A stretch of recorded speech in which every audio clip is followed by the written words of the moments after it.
আসসালামু আলাইকুম দর্শক, এআর কিচেনে আপনাদের সবাইকে জানাই স্বাগতম। আবারও হাজির হয়ে গেলাম নতুন আরেকটি রেসিপি নিয়ে। আজকে আমি আপনাদেরকে তৈরি করে দেখাবো তেল ছাড়া কাঁচা আমের আচার।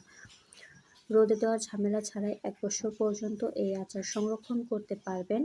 এই আচারটি আপনারা যে কোনো ভাত, রুটি এবং খিচুড়ির সঙ্গে খেতে পারবেন।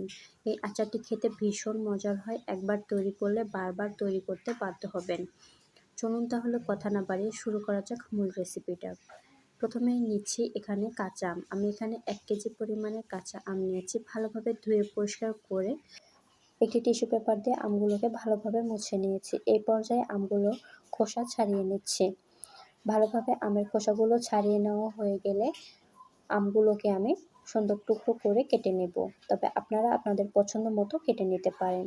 দেখতে পাচ্ছেন আমগুলোকে আমি এরকম টুকরো করে কেটে নিয়েছি। এই পর্যায়ে একটি ব্লেন্ডার জাগে আমের টুকরোগুলো নিয়ে নিচ্ছি। আপনারা যদি আমার চ্যানেলে নতুন হয়ে থাকেন, প্লিজ আমার চ্যানেলটি সাবস্ক্রাইব করতে ভুলবেন না। ভিডিওটি যদি কোথাও একটুখানি ভালো লাগে একটি লাইক দিতে ভুলবেন না। দেখতে পাচ্ছেন আমগুলোকে আমি ভালোভাবে ব্লেন্ড করে নিয়েছি। এই পর্যায়ে চুলাটাকে অন করে একটু নেড়েচেড়ে মিশিয়ে নিচ্ছি। এই পর্যায়ে এখানে দিয়ে দিব 1.5 কাপ পরিমাণ গুড়। আপনারা গুড়ের পরিবর্তে এখানে চিনিও ব্যবহার করতে পারেন। তবে গুড় দিলে সুন্দর একটি কালার খুব দ্রুতই চলে আসে। আর মিষ্টির পরিমাপটা আপনারা আপনাদের পছন্দ মতো দিয়ে নিতে পারেন। এবার গুড়টাকে আমের সঙ্গে ভালোভাবে নেড়েচেড়ে মিশিয়ে নিচ্ছি। দেখতে পাচ্ছেন ভালোভাবে মিশিয়ে নেওয়া হয়ে গিয়েছে।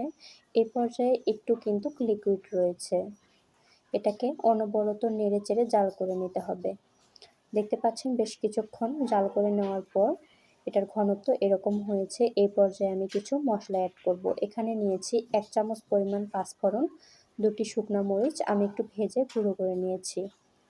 দিয়ে দিলাম স্বাদ মতো লবণ, দিয়ে দিচ্ছি 1/2 চামচ পরিমাণ বিট লবণ, 1 চা চামচ পরিমাণ মরিচের গুঁড়া, 1/2 চা চামচ পরিমাণ হলুদ গুঁড়া, 1 চা চামচ পরিমাণ চিলি ফ্লেক্স আর 1 চা চামচ পরিমাণ ভাজা জিরার গুঁড়া। এবার সবগুলো মশলা আমি ভালোভাবে নেড়েচেড়ে মিশিয়ে নেব। আপনারা যদি আচারটি সংরক্ষণ করতে চান তাহলে এই পর্যায়ে ভিনেগার অ্যাড করে নিতে পারেন। তবে আমি আচারটি সংরক্ষণ করব না, এর জন্য ভিনেগারটি আর অ্যাড করলাম না। আমাদের আচারটি একদম হয়ে গিয়েছে। এই পর্যায়ে চুলাটা অফ করে দেব। যারা এতক্ষণ পর্যন্ত আমার ভিডিওটি দেখেছেন তাদেরকে জানাই অসংখ্য ধন্যবাদ। তো আপনারা আমার মতো ভুল করবেন না। আপনারা যদি বাসায় ট্রাই করেন তাহলে একটু বেশি পরিমাণেই তৈরি করবেন, তা না হয় কিন্তু আমার মতো চুলা থেকে নামানোর সঙ্গে সঙ্গেই ফুরিয়ে যাবে। দেখতে পাচ্ছেন আচারটি দেখতে কতটা পরিমাণ লোভনীয় লাগছে, দেখেই তো জিভে পানি চলে এসেছে। দেখুন কতটা পরিমাণ সুন্দর হয়েছে। অবশ্যই একবার বাসায় ট্রাই করবেন। আর ভিডিওটি ভালো লাগলে একটি লাইক দিতে ভুলবেন না।